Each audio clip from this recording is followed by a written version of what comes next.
来看南投的消息，南投县营民服务处为了照顾过往的营民所留落来的囡仔，协同迎新志工队发挥合作的精神，为这囡仔争取经费，找人养人，并且办上建返的活动，或者学生囡仔有机会感谢人养人。 南投县营民服务处和迎新志工队为了照顾不幸过身的营民留落来囡仔，积极替因争取经费，佮有收养人。当年拢会举办营民合作小建欢的活动。农民学子相见欢的活动呢，最主要是帮助我们师姑的学子们，好能够在他求学的路上面走得更顺遂，然后不用担心他们的生活所需。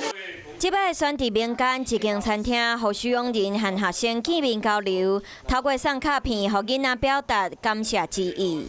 孩子是未来的希望。那目前也许他们家里面的生活很困苦，但是他如果勇于改变的话，那未来他们会改变他们的家庭。服务处嘛会不定时举办募款活动，欢迎大家当做回来做爱心。